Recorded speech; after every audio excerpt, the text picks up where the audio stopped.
boa noite, pessoal. Sejam bem-vindos. Fala, Arthur, beleza? Denise. Oi, Denise, boa noite. Bruna, Marina, Nara sempre marcando presença nas nossas lives. O professor André já entrou, vou já chamar ele, Elton. Fala, William, beleza? Sabrina. Vou chamar logo o professor. Oi, Vinícius. Sim, a live vai ser salva, mas participando ao vivo vocês têm como fazer perguntas, interagir com a gente. Vou chamar aqui o professor André logo para entrar, para a gente começar aqui. Tema da live de hoje. Estou na segunda... Opa, André! E aí, tudo bom, Ian? Boa noite, cara. Tudo bom? Boa noite. Deixa eu só ajeitar aqui, cara. Ó, hoje eu tô com um fone de fio, para ficar bem estável a nossa comunicação, não ter problema. Eu, como não tenho essas tecnologias, eu tô aqui mesmo no pelado. Não, tá ótimo. Tô te ouvindo muito bem. A galera tá ouvindo e vendo a gente bem? Alguma crítica? Tá tudo ok? Acho que tá ok, né? Acho que tá. Aqui tá rápido também, a conexão tá boa. Não tô sentindo nenhum problema, não. Perfeito, então. Então, André, estava só introduzindo que a gente hoje vai conversar sobre fase discursiva dos concursos, né? E não de um concurso. Exatamente. Cara, como é que fixa assunto em comentário? Eu vou tentar botar aqui, André, peraí.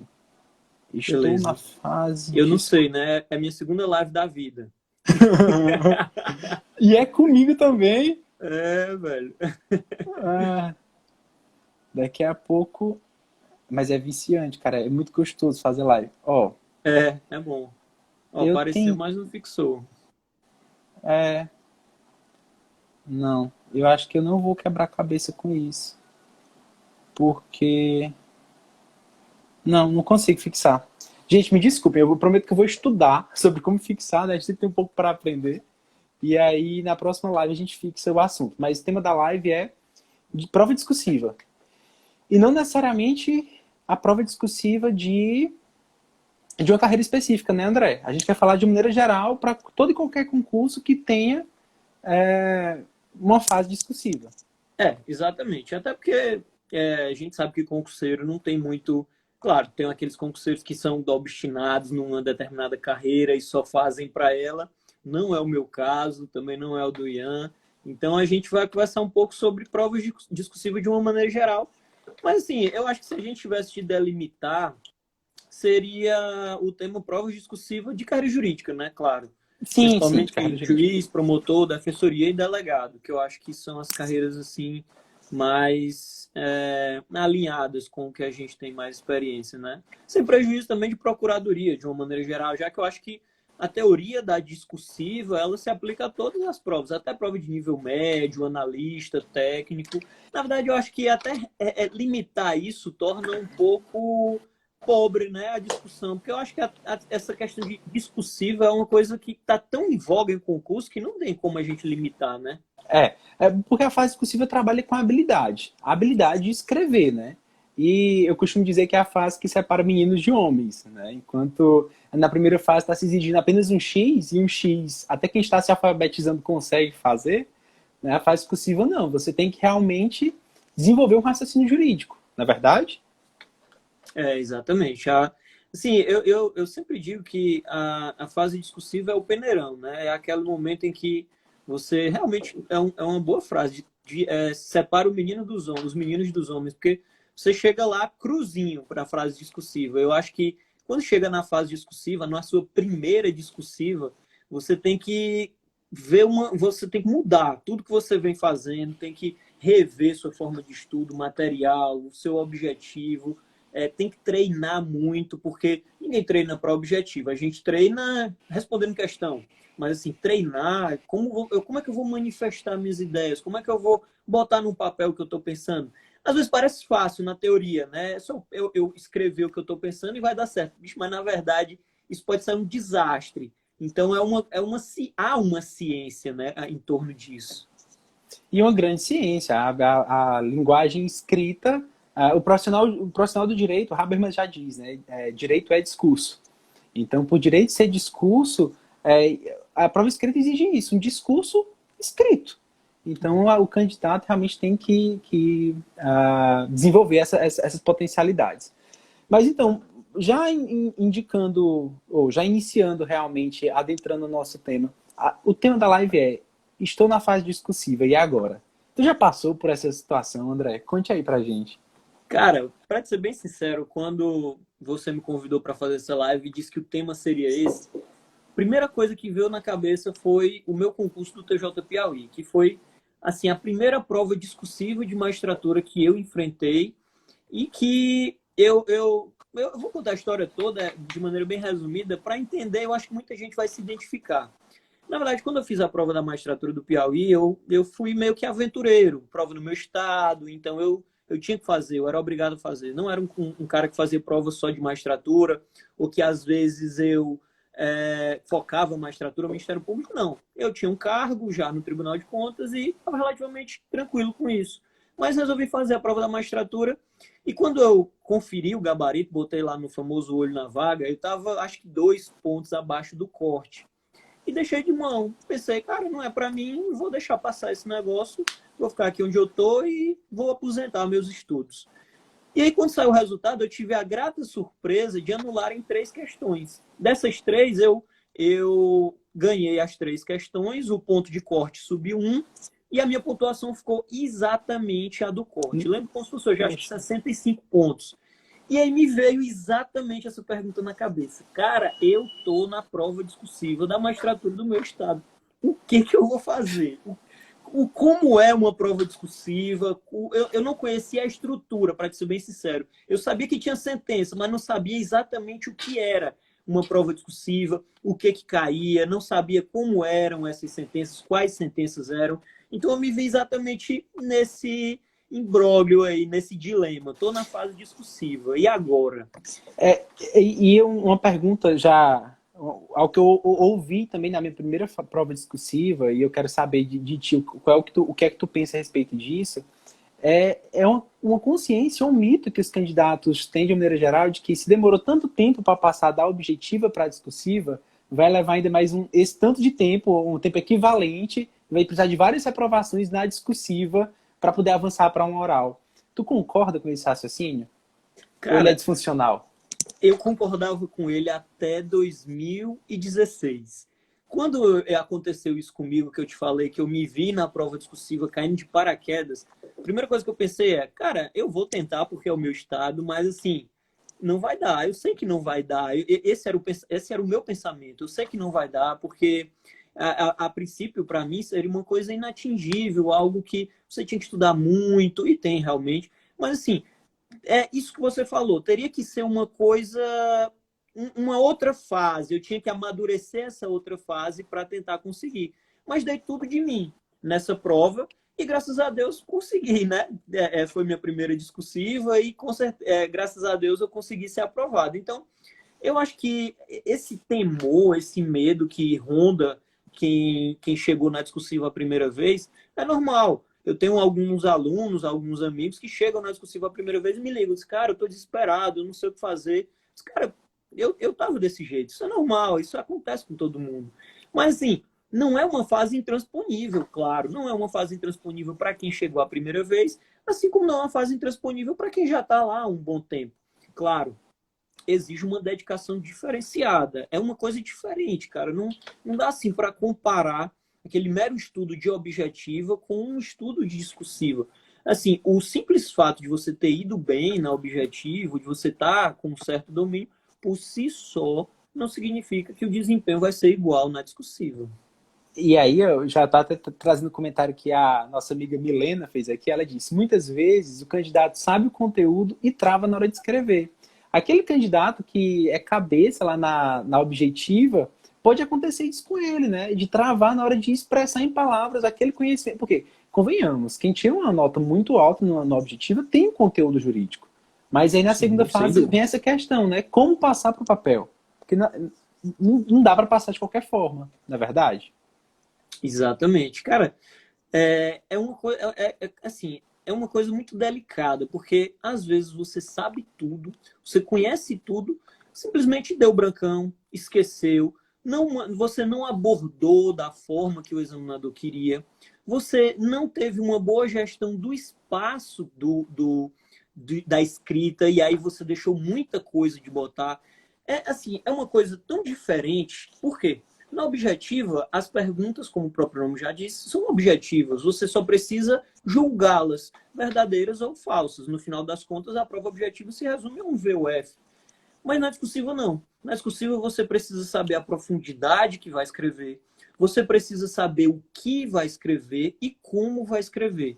Então, é algo que o conteúdo, aquele conhecimento por si só, muitas vezes ele não é suficiente. É necessário uma espécie de técnica. Eu sempre costumo dizer que é necessário treino. É necessário você se autoconhecer. Sempre quando eu estou fazendo alguma correção de discursiva, eu costumo identificar os alunos entre aqueles que escrevem muito, que fundamentam muito, e por vezes até deixam de botar alguma coisa importante porque falta espaço, e aqueles que são até às vezes muito superficiais, muito objetivos. E aí eles deixam de pontuar porque não englobam todo o espelho do concurso, né? Todo o espelho da prova. Então você tem que encontrar o meio termo. Você tem que encontrar primeiro o seu perfil, tem que se identificar como aquele cara que escreve muito, que escreve pouco, e que tem aquele feeling de saber o que o examinador quer naquela questão específica, e ao mesmo tempo treinar. Treinar a forma de você manifestar isso, treinar a forma de escrever, treinar o tempo que você tem para escrever isso e principalmente o espaço que você dispõe para escrever isso. Até porque muitas vezes o conhecimento gigante de um determinado assunto pode até mesmo te atrapalhar. Você pensa em botar tudo o que sabe e o tempo e o espaço vai embora, o tempo vai embora. Então, são detalhes que às vezes levam a nossa aprovação ou não. Essa tua colocação de ser preciso treino realmente, de saber ou não do conteúdo, me fez lembrar de uma situação que eu vivi na segunda fase do Acre. A primeira questão da prova, o enunciado de uma linha, André. Questão era direito civil, enunciado de uma linha. Eu li, aí poxa vida, o que é isso? Nunca nem... Não sabia a resposta realmente, enfim. E comecei não, vou respirar, vou usar meu protocolo, vou usar as técnicas que eu tenho de discurso jurídico, de escrita. E simplesmente comecei a responder, achei que fez sentido, escrevi, eu não sabia muito, não estava entendendo, mas eu conhecia aqueles institutos, não sabia o que o senador estava querendo, mas enfim. Quando veio o resultado, André, foi a única questão que eu gabaritei completa. Valia 1,5 ponto, tirei 1,5 ponto. Que ironia, né, bicho? É incrível como... E a gente tem um grande aliado na segunda fase, né? Que é o nosso Vademecum. Vademecum, exatamente. Cara, tem uma coisa assim, é um mantra que eu sempre falo em todas as discursivas, em todas as provas que eu corrijo e todo mundo que eu converso. Cara, não deixe em branco. Pelo amor de Deus, não deixe em branco. Você tem que escrever alguma coisa. Tangencia o assunto. Não sabe aquele assunto especificamente? Faz como você falou. Escreve alguma coisa a respeito do tema, uma jurisprudência que você sabe, uma doutrina. Cara, não deixe em branco. Se você deixar em branco, a única coisa que você vai ter é a certeza de que não vai passar. Agora, se você escrever alguma coisa, se você tentar se manifestar algum conhecimento, você pode barganhar alguns pontos, ou até mesmo muitos pontos, como aconteceu contigo, né? É sempre interessante você escrever alguma coisa. E até isso é tão interessante que até para quando você não sabe, você deve treinar essa escrita, você deve treinar essa enrolação. Por que não considerar uma enrolação, né? Já que no fundo, você não tem certeza absoluta daquilo que está escrevendo. E às vezes eu tô fazendo algumas correções de rodadas e alguns alunos deixam em branco alguma questão. Isso me deixa doido. Quando eu vou responder, eu boto comentário e diz, cara, escreve alguma coisa, pelo amor de Deus. Tu ganha pelo menos no português, ganha pelo menos em simpatia, qualquer coisa, mas não deixa em branco, porque no dia da prova tu não vai deixar em branco. Então vamos testar essa estratégia, vamos testar essa forma de escrever alguma coisa que você não tem um pleno domínio. Sempre ajuda, cara, não dá para deixar em branco. Não tem aquele fator de correção do CESP, né, em prova de verdadeiro ou falso, certo e errado, que se responder errado perde ponto. Então não tem como você penalizar. O 0 você já tem. A tendência... A tendência é só aumentar. Só aumentar. Então, voltando ao nosso eixo principal, estou na segunda fase. Qual deve ser a primeira decisão do candidato que se vê numa segunda fase, na sua opinião? Cara, eu estava refletindo sobre isso e tentando lembrar o que eu fiz em 2015, né? 2016, na verdade, foi quando saiu isso. E lembrei que é, a primeira coisa que passou pela minha cabeça foi, cara, para treinar para a objetiva, eu tinha o questões de concurso na época, ou qualquer outro sistema de questões em que você pode simplesmente pegar as questões exatas que as bancas já cobraram em outras provas e treinar a forma como ela cobra, marcar um X, que na verdade é só marcar o X ou não. Mas e para discursiva? Como é que eu vou treinar a discursiva? Como é que eu vou estudar? Porque o estudo ele tem a questão do conhecimento, de você aplicar aquele conteúdo, mas é como a gente está falando até agora, você deve saber abordá-lo, saber transcrever aquilo que você está pensando. E aí eu acho interessante que a sua primeiro objetivo, seu primeiro foco seja procurar treino.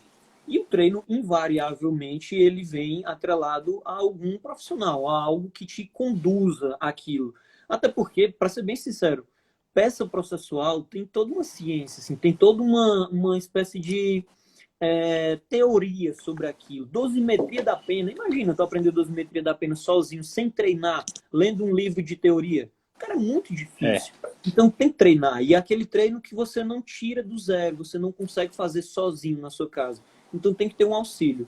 E aí, pensando nisso, foi invariável. Essa foi uma coisa que eu não tive dúvidas. Tive que procurar algum auxílio, algum curso. Na época eu procurei um curso realmente que eu me orientasse para tentar pegar essa teoria geral, essa doutrina de sentença, de discursiva como um todo. Então, aí a gente já começa a delimitar dois eixos distintos, né? O treino de peça e o treino de questão discursiva. Que ambos exigem treino, não é isso? Por mais que não tenha uma ciência mais aprofundada, André? Eu acho que travou.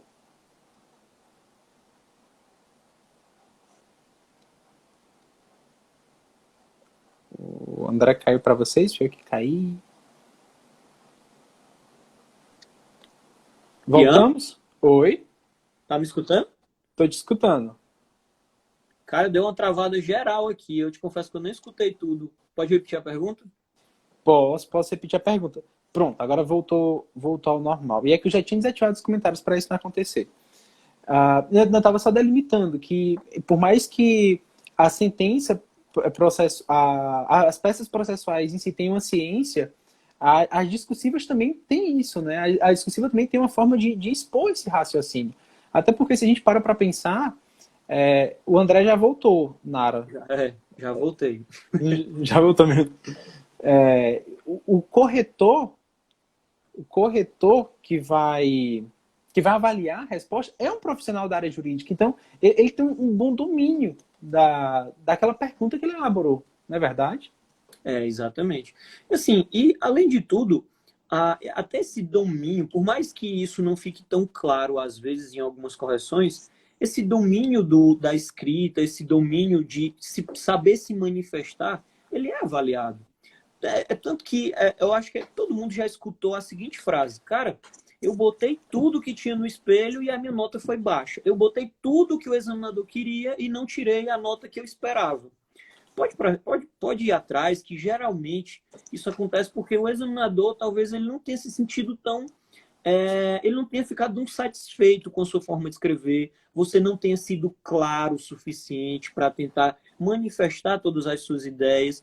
E tudo isso gira em torno dessa teoria, dessa técnica de transcrever, de construção textual, de ser bem claro, ser objetivo. Às vezes a gente tem tanto conhecimento, tem tanta coisa guardada, que a gente não sabe, primeiro, selecionar o que escrever, e segundo, ser claro, se manter, tentar passar aquilo que você quer. E a gente sai da prova com aquela sensação: cara, eu botei isso, eu botei aquilo, vê o espelho e diz: meu Deus, eu botei tudo que tinha nessa prova, eu acho que eu vou tirar 10.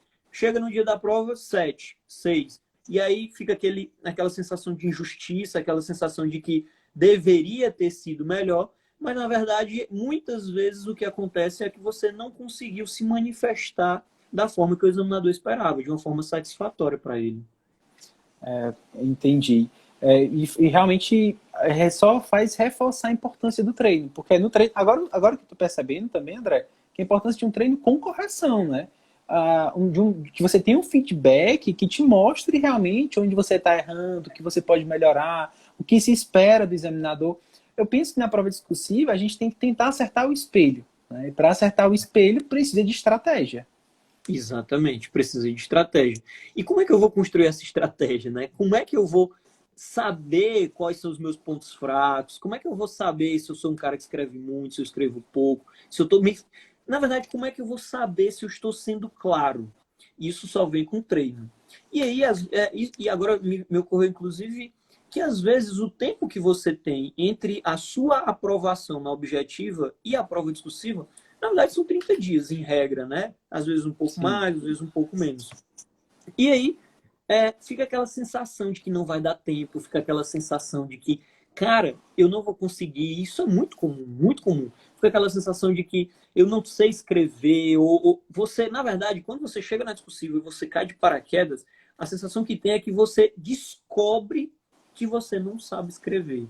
Porque muitas vezes o candidato, o concurseiro é aquele cara que está ali, recluso, estudando. Às vezes ele não tem um cargo, ele não tem uma outra atividade em que ele tem a possibilidade de manifestar seu entendimento jurídico, de passar a limpo aquilo que ele sabe, e ele fica tão recluso naquele estudo de objetivas, questões, questão objetiva, múltipla escolha, certo ou errado, estudando aqui letra de lei, tudo enquanto que, na verdade, quando você chega na discursiva, que caiu de paraquedas, descobre que não sabe escrever. E não sabe escrever não da maneira rude de ser, né? Mas não sabe se manifestar, não sabe, assim, tentar deixar claro aquilo que você sabe, aquilo que tem na sua mente.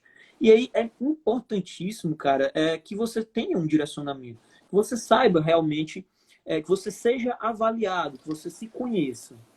Então, estando na segunda fase é fato. Tem que buscar uma ajuda, uma orientação, tem que fazer um curso. É a principal dica, né? Fazer um curso realmente. Sem dúvida. Mas Foi o que eu procurei e eu, assim, eu não vejo uma outra alternativa. Às vezes, eu acho não, até que para objetivo você pode conseguir, mas na discursiva é osso, velho. abrindo um parênteses aqui, eu próprio cheguei uma época da minha preparação para o objetivo que disse, não, eu não preciso de curso, modestamente, assim, o que eu preciso hoje, não vou encontrar em um cursinho em discussível, ou em objetivo, eu sei que eu preciso melhorar, mas na hora que eu me vi na discussível, não, agora eu preciso. Agora eu preciso de alguém que realmente pegue na minha mão e me ajude, ó, faça assim, faça desse jeito, as técnicas são essas. Bate aquele medo, né, mas a gente tem que encarar isso. Para mim foi mais tranquilo, André. Eu assessoro um desembargador, que é muito rígido. Ele foi teu professor? Não, acho que não, porque foi da... Não, Não, foi não, não desembargador sou Lindin, da né? UESP. É verdade, lembrei agora. Aí, assunto da live passada. Quem não assistiu a live passada, né, André? Tem que conferir 2 horas de Olha live. lá, É a matéria incrível. da aula passada. Aí, cara, para ele, era minutas de volta, de 50 laudas, 60 laudas, uma coisa assim, tranquila. Aí eu parei para pensar, poxa, juntam todas as laudas que eu vou ter que escrever na segunda fase, não dá isso. Então, é possível escrever, né? É plenamente possível. Mas, assim, é aquilo que a gente estava conversando. Tem que ter aquele treino. E aí, pensando nisso, eu cheguei à conclusão de que, às vezes, esses 30 dias, eles não são suficientes, eles não são tão efetivos nessa preparação.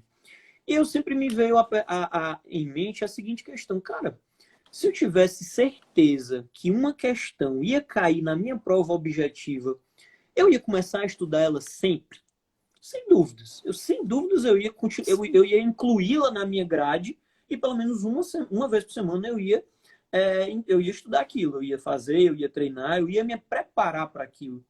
Mas, ironicamente, a gente não faz isso com discursiva, sabia?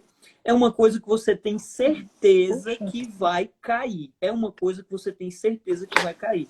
Mas todo mundo deixa para estudar depois que sai o resultado da objetiva. Parece assim, é aquele negócio. Se eu chegar para ti e te disser, vai cair uma coisa, tu vai estudar? Vou. É a discursiva. Não, peraí. Eu já não sei se eu devo. Por que não deve, né? Por que não? Por que não incluir esse estudo de discursiva de uma maneira paulatina? Uma vez por semana, 15 dias. Por que não? Eu fico às vezes refletindo com isso, conversando com alguns colegas que são concurseiros. A gente às vezes fica se perguntando, cara, por que que eu não comecei a estudar isso antes? É como humanística, sabia? Na prova de magistratura. Por que que eu não comecei a estudar a bendita humanística antes, já que eu tenho certeza que vai cair? É o que acontece com a discursiva. Não estou falando de treinar sentença, treinar peça, mas treinar escrita, treinar abordar aquilo que você sabe, treinar passar limpo o seu conhecimento. Por que não? Às vezes é uma coisa que vai te agregar conhecimento, vai agregar treino, vai agregar técnica, e você vai perder ali 3, 4 horinhas por semana que não vão ser tão relevantes, né? Eu não falo nem perder, falo ganhar, né? Vai ganhar um retorno muito interessante com a escrita. Até porque também, André, agora me veio complementando esse raciocínio, de que não deixe de ser um estudo interessante para a objetiva. Porque Sem esses dúvida. conteúdos que caem na discursiva, a gente consegue perceber que há uma prevalência de alguns assuntos para a fase discursiva, eles também são cobrados na fase objetiva com peso. Uma abordagem um pouco diferente, mas estão na primeira fase também, não é verdade? Sem dúvida. Cara, é um estudo que é indissociável. Se você está estudando para discursiva, você está se preparando para objetiva. Inclusive, quem está só em discursiva, estudando para discursiva, está se preparando para a futura objetiva que vai se submeter. Quem está na oral está estudando para objetiva, está estudando para discursiva. O assunto é o mesmo, cara. Então, assim, é como se fosse uma espécie de teimosia. Se eu posso antecipar determinada coisa, por que não, né? Por que eu não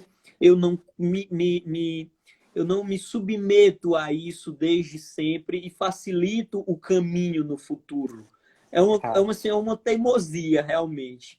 Cara, e eu tava lembrando aqui a sensação prazerosa que é estar e estudar para uma segunda fase. Depois que eu passei da minha primeira para minha primeira segunda fase e estudei e preparei, eu comecei a perceber como é gostosa e como é diferente o estudo. Parece que os horizontes se abrem, né? Muda realmente o direcionamento, a gente larga um pouco letra de lei de lado, se aprofunda em alguns pontos doutrinários, em jurisprudência, mas dá uma reviravolta na forma É de uma estudar. sensação de estar no cargo, né? Cara, quando eu Isso. estudava para sentença, que eu fazia uma sentença, eu me imaginava no cargo. Quando eu estava fazendo a sentença, eu dizia assim, caramba, bicho, quando eu estiver fazendo isso de verdade, vai ser muito massa mesmo. E uma coisa prazerosa, que você pode ser você. Você pode escrever como você quer, você pode ser você, você pode tentar manifestar aquilo que está no seu íntimo. É muito bom, é assim, é como você falou, é prazeroso. Você sabe que quem está escrevendo aquilo é você, não é uma sentença de VOF. É algo construído com você, por você, do zero. É Eu, muito bom. eu tava pensando aqui como concurseiro é meio doido, né? Até aquela sensação de receber a correção e ficar com o coração, meu Deus, como será que eu me saí? Como será que realmente foi minha nota? Qual será os comentários que o professor, o corretor vai fazer? Até essa ânsia, e digamos, há correções, as correções em regra não tive a honra de ser seu aluno, né, André? Mas as correções de bons professores como você são bem mais completas até do que a correção de banca, né? A banca às vezes é mais cara crachá, só que todos aqueles outros aspectos que a gente já conversou acabam interferindo na avaliação do examinador, né? O examinador Cara, avalia todo o conjunto, né? A apresentação do texto. e às vezes é uma avaliação silenciosa, né? A sua nota na prova é um número. E muitas vezes você não identifica qual é o motivo daquele número. Por que aquele número? Por que o 6 e não o 10? Por que o 3 e não o 6? E aí você tem que estar preparado para aquilo, sendo avaliado por alguém que vai te mostrar por que eventualmente a sua nota foi X e não Y. Inclusive, você falou uma coisa interessante agora, que quando eu comecei a estudar para a segunda fase, porque depois do TJ Piauí eu vi que era possível, esse cargo não era inatingível, também foi uma coisa da live passada, mas assim, quebrou essa barreira, eu cheguei à conclusão de que, cara, é possível? Pô, é possível, por que não? Por que não? E aí comecei a estudar para outras provas e fui para outras discursivas. Mas, bicho, antes ainda dessa reta final, não conhecia nem o Dr. Clécio, para ser mais exato. Quem está acompanhando a live não conhece, o Dr. Clécio é um mestre aí das nossas, é um mentor, assim, das nossas Teve live com ele aprovações. também. Pronto, tem live salva com ele também. Muito boa, por sinal. Antes de conhecer o Dr. Clécio e me preparando para o TJ Piauí, que eu não conhecia ainda, eu me deparei com muita... Eu fiz 2 cursos, para ser mais exato, uns cursos bem conhecidos. E, cara, eu me surpreendi porque aquilo, a correção que eu recebia não me dava a possibilidade de melhorar para a próxima, para ser mais claro. Aquilo que eu recebia, às vezes era uma nota, um número, assim como a da banca, e aí eu não sabia como eu ia melhorar, ou às vezes era uma avaliação, bom, ótimo ou regular. E aquilo, bicho, era assim, de uma maneira tão genérica, era algo assim tão vago, que na próxima etapa, que na próxima rodada, eu acabava acontecendo a mesma coisa. Ótimo, bom, regular, ou um número. E aí eu acabava dizendo, bicho, mas por quê? Tá certo, eu errei isso aqui, mas aqui eu acertei e não tirei nota máxima. Por quê, bicho? Por que tá acontecendo? O que tá faltando para mim aqui? Eu não fui claro? Tudo gira se você observar, tudo gira em torno do que a gente está conversando. Eu não fui claro? Eu sabia esse assunto. Por que eu não tirei a nota completa, a nota mais cheia? Por quê? No final das contas, a gente lia a correção e ficavam vários porquês, né? Várias coisas sem responder. Isso é interessante, cara, porque a gente tem que usar tudo. Eu tenho uma filosofia de que a gente tem que usar tudo o que vem, tem que tirar o maior bem do maior mal, né? Tem que todos os percalços que você se depara, você tem que tirar algum ensinamento disso. E atualmente eu tive a honra e a possibilidade de me dedicar a corrigir discursivas. Comecei com legislação destacada, fazendo cursos para analista, para oficial de justiça, para delegado. Hoje eu estou com um curso com a E3C para promotor do MP do Ceará, que está aberto, inclusive. Então, assim, desde quando eu comecei lá no legislação destacada até hoje no MP Ceará, eu tenho um foco. Eu tenho, até hoje na E3C, na verdade, eu tenho um foco. Eu tenho um objetivo, que é não repetir aquilo que não me agregava. Então, sempre que eu pego uma rodada para corrigir, cara, a Milena, que tá até, eu acho que ela tá até assistindo, ela falou no outro live, ela disse assim, cara, o André não deixa eu passar nem um pingo do i. Bicho, mas é porque é uma coisa assim que é intuitiva. Velho, se eu chegar e te der uma nota que vai ser um número ou uma orientação de bom, ótimo ou regular, você não vai melhorar. Qual o sentido de eu ter um curso de rodadas ou de eu ter um curso, vamos dizer, extensivo ou permanente, que todas as rodadas ou todas as correções são um número? Não faz sentido, bicho. Isso é uma coisa que não agrega nada. Se eu não te disser por que tu tá errando, se eu não te disser como tu vai melhorar, se eu não te disser o que enquanto examinador, porque uma coisa que eu percebi é que você, quando toma o lugar do examinador, e eu percebi muito isso quando eu comecei cursos de discursiva e de prova oral. Quando você toma o lugar do examinador, você tem uma imagem totalmente diferente do concurseiro.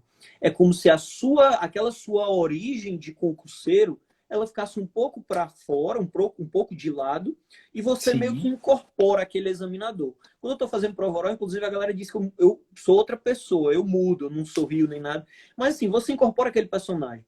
E a partir do momento em que você consegue incorporar aquele personagem, você consegue identificar possibilidades de melhoria.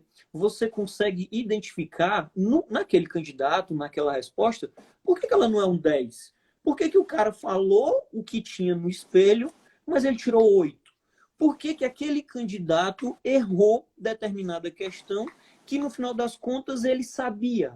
Por que na verdade, ele recebeu uma nota X numa determinada questão, sendo que a questão abordava muito mais conteúdo do que aquilo que ele escreveu? Então, bicho, a partir dessa experiência, eu pude perceber que muitas vezes aquela resposta ela vem acompanhada de uma necessidade de orientação.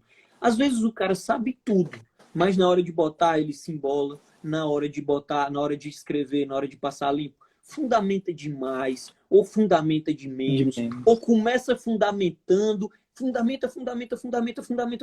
Aí na última linha ele escreve: portanto, vamos supor, a resposta é sim.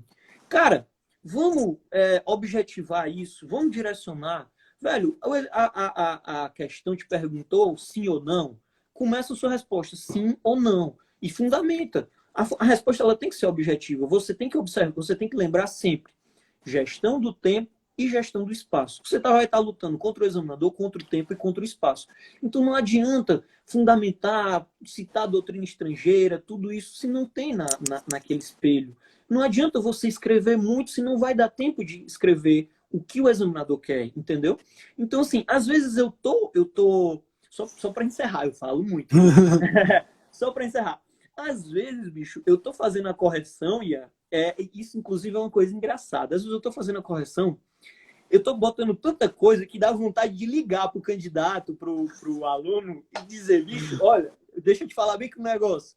Velho, eu tava fazendo tua correção aqui, eu tava tentando botar, mas, cara, abre bem aí pra tu ver. Deixa eu te dizer bem aqui o que eu acho, o que eu sugiro que pode melhorar, na minha opinião, assim. Eu sempre deixo bem claro, é uma sugestão, a título de sugestão. Eu sempre utilizo essa expressão, a título de sugestão. E aí, bicho, às vezes dá vontade de ligar e dizer, cara, olha, vim aqui, por que tu não fez assim?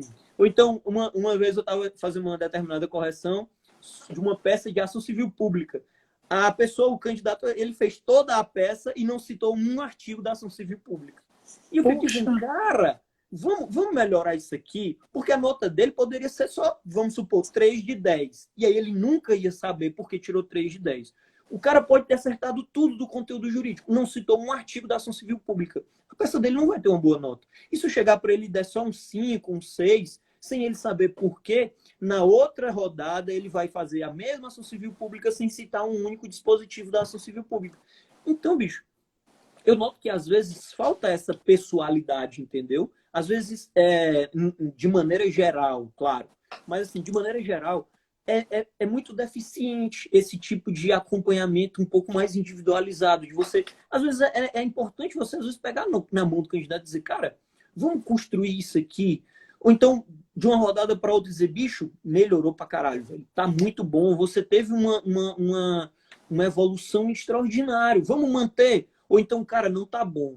Vamos mudar essa construção aqui. Fundamentou demais, não precisa. Dava para botar isso em uma linha. Entendeu? Então, muito, eu vejo muito isso, bicho. Porque muito mais importante, então, só do que saber o conteúdo, né, é expor e organizar as ideias em forma de texto. Fazer isso. Ô, André, esse lance do falar de ligar para comentar, eu lembrei de uma situação de uma amiga que se viu como você, esperou sair o resultado oficial e quando saiu, estava um mês da prova discursiva, né? Aí ela me ligou quase chorando, e aí eu tô na segunda fase, e agora o que é que eu faço? Não, calma, respira. Aí eu peguei rodada, propostas que já existiam, e passei para ela fazer, e mandar para mim. Cara, em vez de escrever muito, porque eu estava até também estudando, estava muito tribulado nessa época, eu enumerei o texto dela inteiro. 1, 2, 3, 4, com caneta, e gravei vários áudios, sobre o ponto 1. Aí fui explicando direitinho a construção de frase e tal. Então, e ela me disse, poxa, Ian, será que todo curso faz isso? Eu não. Pode ter certeza que os cursos que eu já fiz, por mais alguns muito bons, eu tô Clécio, um mestre realmente, devo muito bom. Inclusive, a exceção é isso. É uma exceção. É uma exceção, com certeza.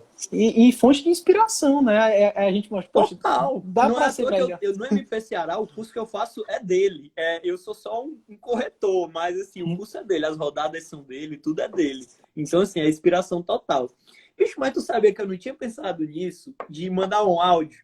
Daí, qualquer dia eu vou mandar um áudio, vou dizer, cara, deixa eu te falar bem aqui, olha, em tal linha, dá pra gente melhorar assim ou assado. Eu não tinha pensado nisso, mas é uma boa, sabia? E é um tipo de coisa que a gente não vê. Hoje em dia eu nunca vi essa proposta, na verdade. E o aluno fica com áudio salvo, né? Dá pra rever. Pode ouvir depois, avaliar. Até porque tem uma frase muito comum, né? Eu quero saber qual é a tua opinião dela. Que em prova discursiva 6 é 10. Tu acha que isso é válido ainda, André? Cara, eu vou te ser bem sincero. Eu acho que até 2015 era. 6 era 10. E por que que eu fiz esse recorte? Porque eu acho que, regra geral, nos concursos de carreira jurídica, estou me referindo à carreira jurídica, juiz, promotor, defensor, delegado, Se você tivesse aprovado, se você tivesse na lista final, você seria nomeado invariavelmente, porque a tradição era esgotar todas as listas. Então, 6 era 10, realmente. 6 era 10 na objetiva, na discussiva e na prova oral. Bastava estar na lista, bastava estar aprovado. Cara, mas de 2015 para cá, o que a gente tem observado é que isso mudou completamente. Nós temos vários exemplos de listas de candidatos, de listas de tribunais que não vão esgotar. TJ Piauí, que eu fiz, por exemplo, não vai esgotar. TJ Rio Grande do Norte acabou de encerrar a validade do concurso com muitos candidatos aprovados ainda. Várias defensorias não esgotam a lista. Alguns concursos de delegado também não. Promotor do Piauí último, por exemplo, não esgotou a lista também. Então, cara, eu acho que hoje esse 6-10 ele deve ser relativizado. Por quê? Porque a prova discursiva, Ian, pelo menos na magistratura, porque eu conheço bem esse tipo de concurso, conheço bem a resolução do CNJ, na magistratura a prova discursiva tem peso 3. Então, velho, eu já vi simplesmente o cara ser corte na objetiva, ou seja, ser o último colocado na objetiva e sair bem na discursiva e ir para as cabeças. Eu sou um exemplo disso, sinceramente. No TJ Ceará, salvo engano, eu fiquei ou no corte ou um acima do corte na objetiva. Na discursiva, eu me saí bem, relativamente bem na discursiva e na sentença, e fiquei entre os 10, no final das contas, na prova discursiva, né? Antes da oral e dos títulos. Então, velho, presta atenção, eu saí de 300 para entre os 10. Na verdade, cara, o que eu considero hoje é que prova discursiva é o fiel da balança. A prova discursiva é aquele momento, principalmente em área jurídica, magistratura, eu acho que até que no Ministério Público, eu não sei se realmente tem um peso definido, mas na magistratura, a prova discursiva é peso 3, cara. Prova objetiva é peso 1. Prova oral, peso 2. Título, peso 1. Então, se você pegar, a prova discursiva, ela vai definir a sua colocação, ela vai definir qual é a sua possibilidade de ser nomeado ou não. Então, bicho, não dá para negligenciar. Não dá para você ir na galera, entendeu? Não dá para você chegar de paraquedas no dia, que não vai rolar, velho. Não vai dar certo. Nessa proporção, pelo que tu falou, 1/10 na questão, na prova discursiva, vale a 3 questões objetivas, né? Peso 1 e peso 3. 1/10. 1/10 é muita coisa. Na prova, no Ministério Público, André, a resolução do CNMP não foi tão boa quanto a resolução do CNJ nesses detalhes. Então, fica a cargo de cada edital. Mas olha que curioso. No MP Piauí não tinha peso, foi peso 1, primeira fase, segunda fase, terceira fase, prova oral. Na objetiva, eu acho que eu fiquei 2 pontos acima do corte, ou seja, fiquei realmente lá embaixo, não estava lá em cima. Na risca, né? Na risca. E na segunda fase, eu tive a 5ª maior nota da prova discursiva e simplesmente estava na segunda fase em 8º lugar. Então, assim... Saiu de 300 sem peso. Sem peso, tu tá entendendo? Sem peso, pronto. Que é muito mais... ou seja, foi proporcionalmente muito maior o salto do que na magistratura. Exatamente. Mas o quê? Muito técnica, né? Inclusive o CESP utiliza muito disso. Conhecimento é preciso. Mas as dicas e orientações que eu recebi, muito boas, foram realmente essenciais. E também não adianta, né, André, a gente se entupir de curso se a gente não conseguir fazer as rodadas, né? O que é que adianta? Cara, esse é um ponto-chave, velho. Olha, você tem uma faca e o queijo na mão. Se você fez o curso, se o curso é com correção, e eu sempre sugiro com correção, porque senão você fica sem base. Mas se for com correção, tira um dia, tira ali... Um dia não, né? Tira ali 4 horinhas do seu dia, de uma vez por semana, que geralmente essa é a periodicidade, né? Uma vez por semana, e faz a rodada, simula o dia da prova, pega a aguinha, bota do lado, marca no cronômetro, só o vadimeco, só os vadimecos, não sei se você é daquele que tem muitos ou poucos, tem muitos, né? Eu sou do um só, eu chego ali muito humilde, com o meu vadimeco, boto em cima da mesa, digo até pro fiscal, eu digo, olha, Deus vai me ajudar, que eu não tô te dando trabalho. E aí, bicho, simular o dia da prova, velho. Bota o vadimeco ali, faz, marca o tempo. Depois, se o curso te der essa possibilidade, manda uma mensagem pro professor, pergunta, cara, olha, aconteceu isso, aconteceu assado, o que eu posso fazer nesse caso? o tempo não foi suficiente, o que eu posso fazer? A quantidade de linhas não foi suficiente, o que eu posso fazer? Eu tive dificuldade de manusear o Vadimeco, como é que eu posso acrescentar alguma coisa nisso? Como é que eu posso melhorar isso? E aí, na próxima rodada, você vai ter a possibilidade de botar aquilo em prática. Sempre é interessante, cara, que a gente utilize as rodadas como um engrandecimento para outro. Inclusive, fazendo as rodadas somente depois de receber a correção da anterior, para que você tenha a possibilidade de Sim. ver, de melhorar, de poder aplicar realmente aquilo que você está aprendendo. Senão não vai fazer muita diferença, né? Para ver uma progressão, né? Para ver realmente uma progressão, né, nesse conteúdo, já que realmente exige essa prática, exige esse treino. Não, excelente consideração. André, as matérias são todas na objetiva, todas as matérias da edital estão lá, mas na discussível isso já não se repete, pelo que eu percebi. Você concorda com isso? Cara, eu acho que essa avaliação, porque na verdade, no final das contas, é uma decisão, né? Se eu vou decidir se eu vou concluir, na verdade, que determinada matéria não cai, eu vou decidir não estudá-la. É uma decisão difícil, uma decisão perigosa, claro. Mas eu acho que essa decisão, ela passa muito por você identificar o concurso.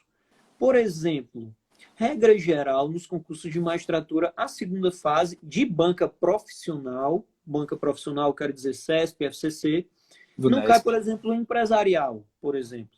Sim. Geralmente não cai empresarial. Geralmente não cai o que mais? Eleitoral. OCA, eleitoral, pronto, geralmente não cai. Eu estou querendo dizer para você não estudar? Não. Eu só estou querendo dizer que quando eu Dosar. for traçar a minha estratégia de estudos, quando eu for traçar o meu cronograma de estudos, ou seja, eu vou ter 30 dias, ou seja, não, ou melhor, eu vou ter 30 dias. Quando eu for traçar meu cronograma de estudos, eu vou ter que dar relevância ou não a determinadas matérias. E aí eu acho que é nesse ponto que é importante você avaliar a possibilidade de perder, entre aspas, muito tempo com uma matéria que não costuma cair tanto, ou você focar naquelas matérias que já são mais típicas de cair.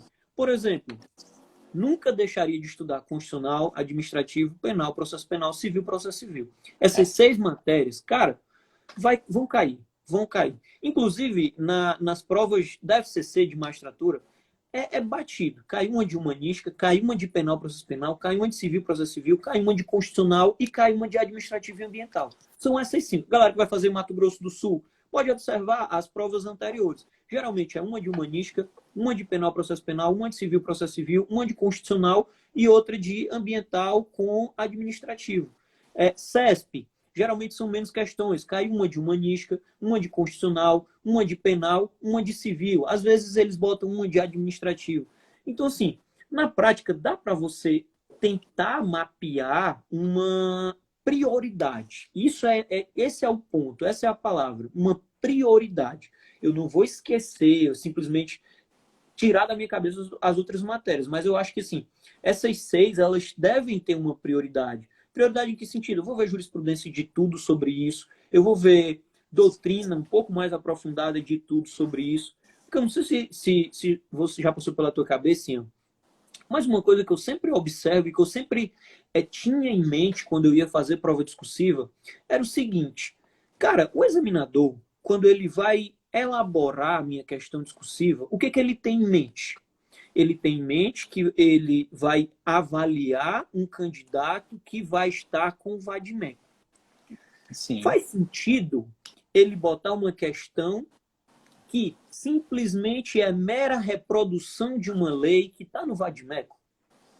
Não faz. Cara, não faz sentido. Então, assim, você deve pensar fora da caixinha, você deve tentar filtrar o que você vai estudar ou como você vai estudar a partir desse pensamento. Regra geral, isso não é absoluto, mas regra geral, o examinador não vai te trazer uma questão que você simplesmente vai abrir aqui o artigo 2º do CPC, caramba, tá bem aqui, vou transcrever. Regra geral, isso não vai acontecer. Pode até ser que aconteça como uma historinha desse tamanho, que o examinador vai querer que você aplique o artigo 2º, mas perguntar diretamente o artigo 2º, não. E aí, Mas como é que...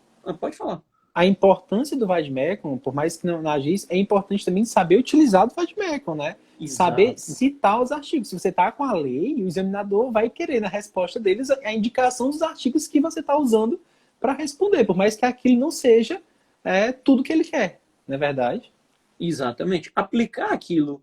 O examinador não quer que você bote lá letra A, resposta da letra A, né? Vamos supor, artigo 2º, ponto, e transcreve. Você não vai passar se você fizer isso. Então, até para isso, até para citar um artigo, tem que ter uma técnica, tem que ter uma estratégia, né? Segundo, tem toda uma teoria em redor disso, né?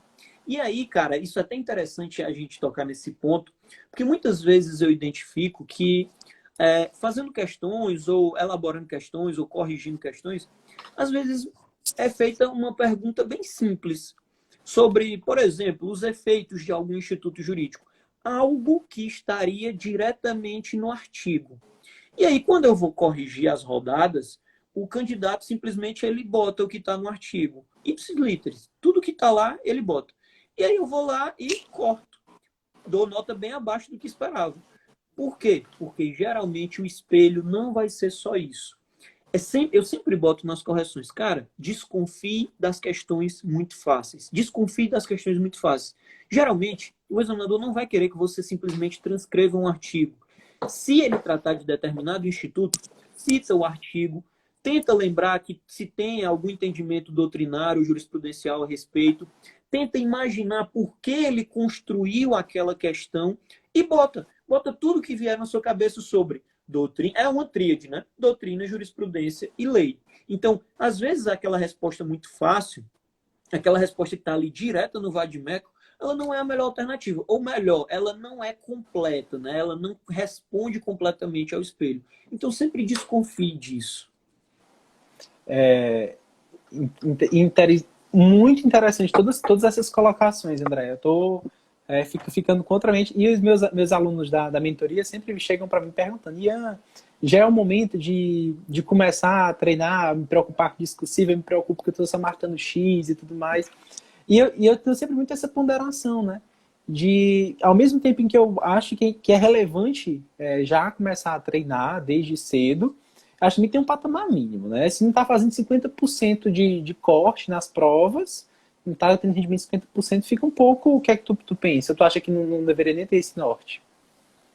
Cara, eu concordo que a preparação para a discursiva ela deve partir de uma expectativa. Não dá para você queimar etapas, nunca. Não dá Né? para você queimar etapas. Acho Mas que... a preparação para a discursiva ela deve ser algo bem. Ela deve começar quando exista algo plausível, algo que já está ali no seu horizonte, algo que você sabe que você já tem uma base boa e que você vai fazendo as provas e que a aprovação na objetiva é questão de tempo. Então você tem que estar preparado para aquilo, para não cair de paraquedas. Não esperar ficar próximo do corte para começar a fazer algum curso, para começar a treinar. Porque realmente, às vezes, essa evolução de 10 pontos no corte vem de uma prova para outra. Prova. E aconteceu isso comigo. Isso aconteceu. Foi. Eu levei bomba no TJ Bahia, que tu tá na... TJ Bahia foi que não teve oral ainda, né? Não teve oral. Pronto, eu levei bomba naquela primeira fase, TJ Bahia. Fiquei, tipo, uns 8 pontos do corte. Aí depois foram 3 segundas fases seguidas que eu fui aprovado. TJ Paraná, PMP Piauí e TJ Acre. Então, 3 aprovações diretas. E uma evolução grande. Mas é aquilo que eu sempre penso, estratégia, né, André? Estratégia é tudo. Estratégia primeira fase, e tem estratégia para a segunda fase, né? Sim. Se a gente tá conversando aqui. Sem assim como tem para oral também, né? Assim como tem... Travou? Voltou. Travou, acho que voltou. Cara, a gente já tá quase... o carregador. Deixa eu só botar bem aqui. Tranquilo. André, como último ponto, que aí nosso tempo também já está quase esgotando, tu acha essencial estudar as pessoas que compõem as bancas? Cara, essa é uma pergunta que gera muita dúvida. E eu vou te dizer que a resposta dela depende da banca. Por quê?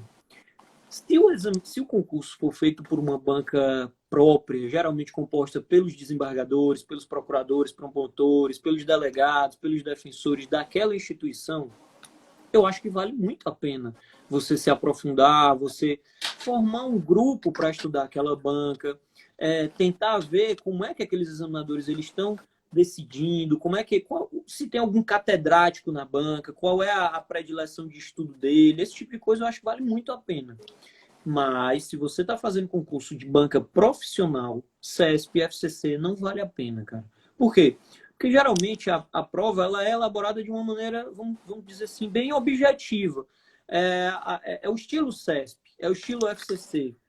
Eu sempre falo isso. Então, assim, não dá para você tentar antever como é que vem as questões. Geralmente, o estudo da banca em si, até porque, cara, quando a banca, a comissão organizadora do concurso contrata CESP e FCC, por exemplo, bancas profissionais, para fazer uma determinada prova, ela delega integralmente a elaboração das questões para aquela banca examinadora. Então, não faz sentido você examinar, você estudar os examinadores, porque não serão eles que vão fazer a prova. Uma coisa bem interessante que aconteceu comigo foi no TJ Ceará. Quando saiu a comissão organizadora do TJ Ceará, alguns colegas, inclusive eu, nós ficamos muito preocupados ou até mesmo em dúvida se valia a pena ou não estudar aquela determinada comissão, né? Se seria necessário estudar a comissão.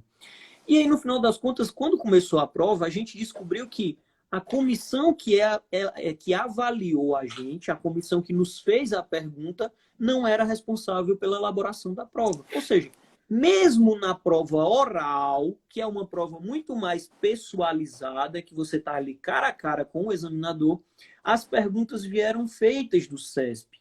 Os examinadores eles tomavam conhecimento da pergunta, das questões, no dia da prova, junto com a gente. A diferença é que eles tinham gabarito e nós não tínhamos, claro.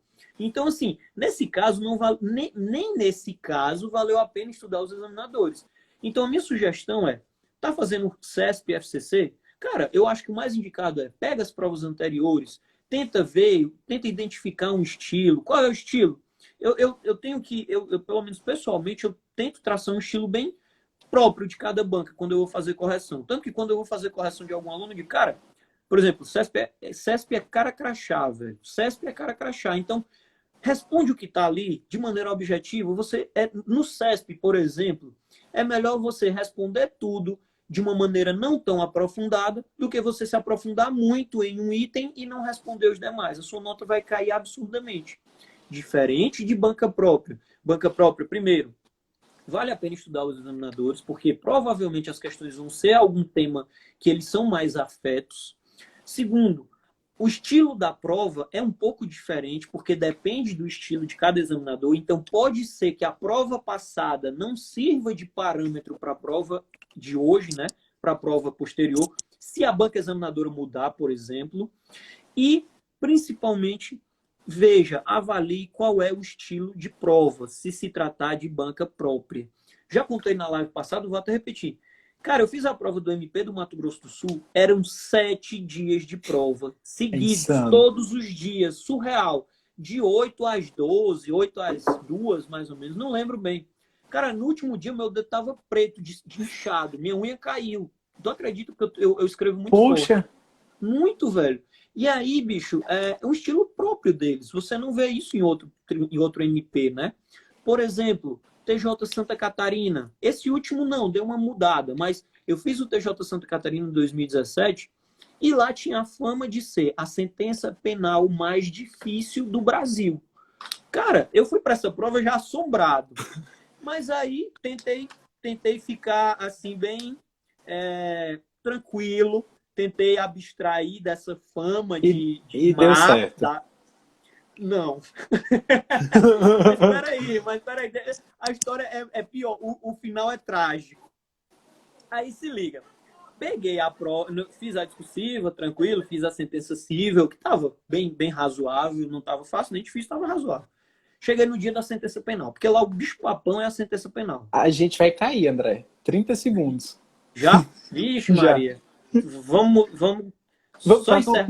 concluir a história, né? Tem que voltar para concluir a história. Pois pronto, vamos até tirar logo, que é bom que a galera já volta, né? Pronto. Pois vamos encerrar aqui Ah, para... Até já. é. Tô tentando encerrar.